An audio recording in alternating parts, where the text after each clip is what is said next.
tena igreja tupo familhanao izaho manontolo tsino nazareth mety ananako tomporatsy misy anao sy mavita tena igreja tompo familhanao izaho manontolo tsino nazareth mety ananako tomporatsy misy anao. Fiadanana no fanomanona fiadanana sy fahasoavan'i Jesosy Kristy tompo amintsika tsiraray avy dia mpitiavana, mpifaliana, mpanendretena lehibe indray no hitondrako ny sakafom-panahy izay ho antsika ato amin'ny fiomanana maledana. Faly manona fiadanan'ny tompo amintsika rehetra dia manasa antsika indray nongina tsofina iheno ny sakafom-panahy satria araka ny voalazan'ny tenin'Andriamanitra hoe tsy ny mofo ihany ny veloman'ny olona fa ny teny rehetra izay aloaka ny fahavan'Andriamanitra. Antsika hiara hivavaka mialohan'izany sakafom-panahy izany. Jesosy misaotra anao nomenao fotoana, nomenao fahafahana afaka hitondra sy hitory ny teninao. Hosorony lelako dioviny molotro aoka ho azo antoka fovo avela ka no afahako manao an'izao fizarana izao. Izao dia tsinitsinina ihany mba iza moa izay nofidinao, nokendrenao hitory satria ianao Jesosy niteny hoe mandehana amin'izao tontolo izao nareo ataovy mpianatra ny firenena rehetra. Izany indrindra no ahafaly anay hanananay anjara asa fanompoana Jesosy hifampizara dia izao izay miteny aloha no tokony handray ny teny izay voalaza eo ny anatra sy ny fampahirezana dia tahaka an'izany ihany koa izay rehetra miaino sy mandrehana izany fampahirezana izany. Ianao hanokatra ny farafara fon'ny olona esoriny ny avy navim-po sy ny fanahy rehetra ka izay hetra aoka izay no nafanendretena iaino dia handray ny teninao. Raha mino ny baiboly, raha mino ny Jesosy Kristy izay dia mino ny toriteny izay ambara hita ihany koa satria dia ianao ny teny fanahy masina fa izao dia fitaovana ihany. Misaotra Jesosy. Amen. Amen. Ny tenin'Andriamanitra izay fakafaka itsika eto androany dia eo amin'ny Luka 2:1-7. Luka 2:1-7 mivaky toy izao ny teny mianaran'i Jesosy Kristy hoe ary Simeona nitsodrano azy ireo ka nanao tamin'ny Maria renin'ny zaza hoe indro ity zaza ity no voatendry ho fandavona sy ho fananganana ny maro ao amin'ny Israely ary ho famantarana ho lavina. Amen. Izany teny Jesosy Kristy, izany tenin'ny Simeona izany izay nitsodrano ny Maria, nitsodrano ny zaza izany tamin'ny alalan'ny teny nomeny any Jesosy Kristy dia tsodrano hoe ity zaza ity no voatendry ho fandavona sy fananganana maro. Fa maninona moa Jesosy? Zaza kely teraka tany an-tranon'omby napetraka tao anaty kibon'ny Virjina anankiray no voalaza fa zaza voatendry ho fandavona sy ho fananganana ny maro. Teto Simeona dia talohan'izao ho teny nataon'izao dia efa naniry nahita an'i Jesosy izy hoe aza velao faty izy loha tsy mahita famonjenao. Mahita an'i Jesosy ary faly izy rehefa nahita an'i Jesosy dia tsy nanam-panahy intsony ho faty. Hoe efa nahita an'i Kristy efa nahita famonjena dia tsy mampanenina azy intsony amin'izay na dia maty azy izy. Ny tsodrano nataony Simeona dia tsy tsodrano namboamboarina kotsiny satria nindro Simeona fa Jesosy Kristy no ilay zanak'Andriamanitra velona izay hanangana ny maro.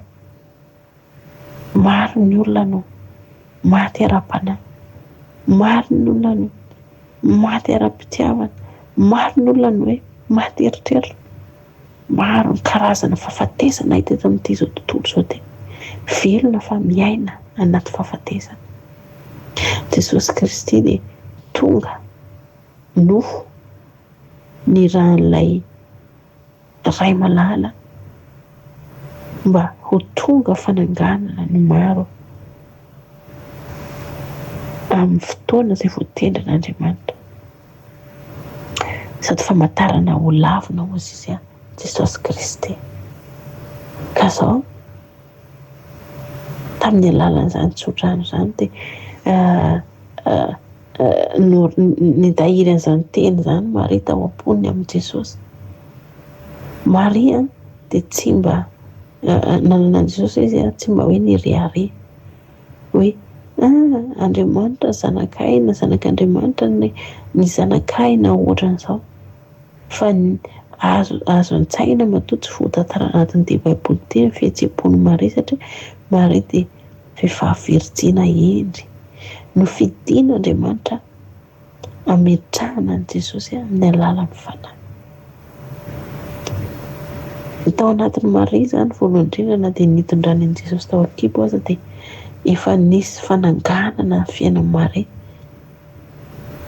satria vehivavy nofidian'Andriamanitra Maria amoahana an'i Jesosy ilay fanahy tonga nofo mba ho ety amin'izao tontolo izao, hanangana an'izao tontolo izao, hanolotra ny ainy mba ho famonjena n'izao tontolo izao sy ho fanamarinana azy indray.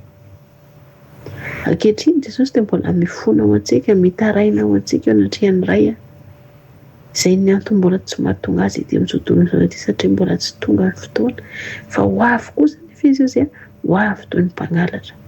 Jesosy raha zaza tamin'izany fotoana izany dia tsy nipetraka ho zaza mandrakizay izy, tsy nipetraka ho zaza mandrakizay izy fa nitombo dia niaina ny fiainan'ny olombelona, satria natao olombelona ho tonga nofo Jesosy, na dia fanahy aza, na dia fanahy aza Jesosy dia tsy nataony ho zavatra nifokirina mafy izany ny fitoviana amin'Andriamanitra sy ny maha-Andriamanitra azy, fa nanetry tena Jesosy hatramin'ny fahafatesana mba ho fananganana antsika indray, mba ho famonjena amin'ny fanahintsika indray. Ho ankehitriny izao efa tsy zaza intsony Jesosy, tsy zaza tahaka ny tsofany sy mihoana rano azy io intsony Jesosy amin'izao fotoana izao, fa efa mpanjaka ny mpanjaka izy, tompony tompo izy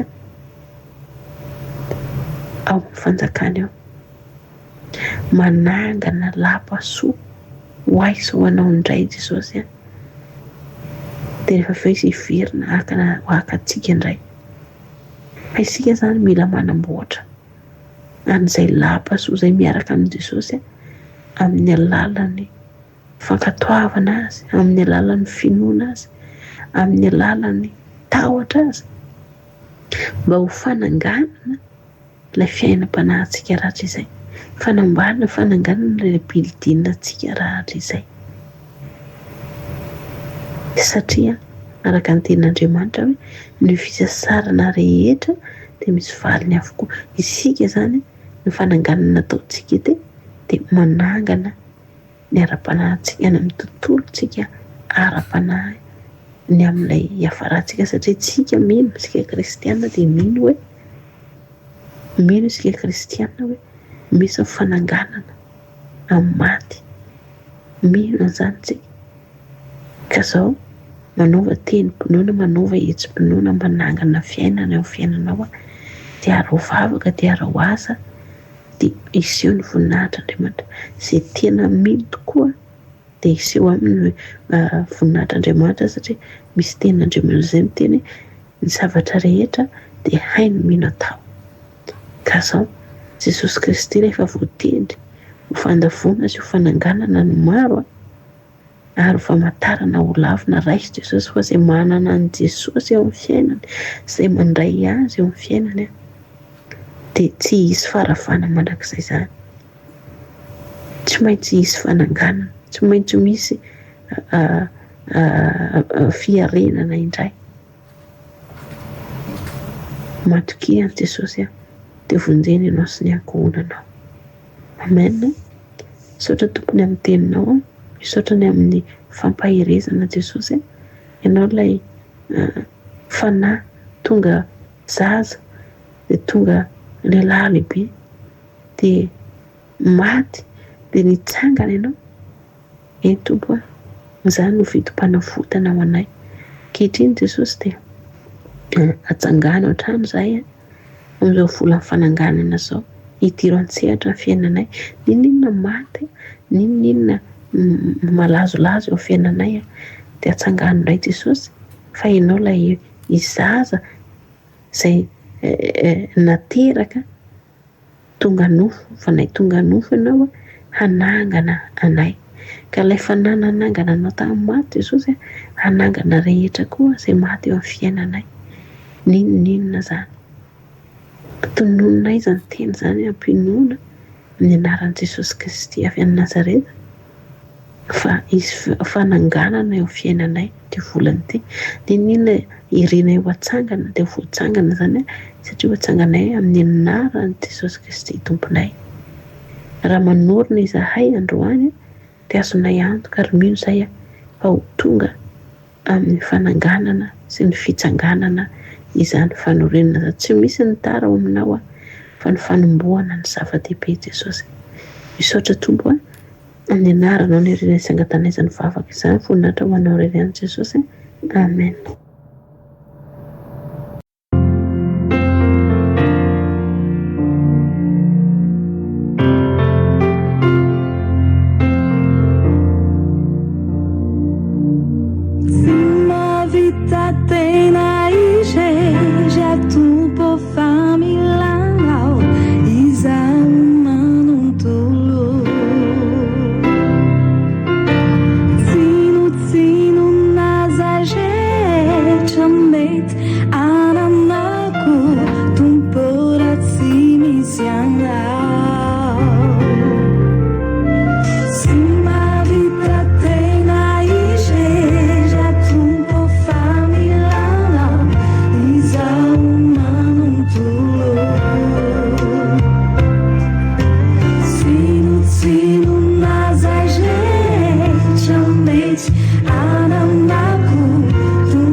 Eu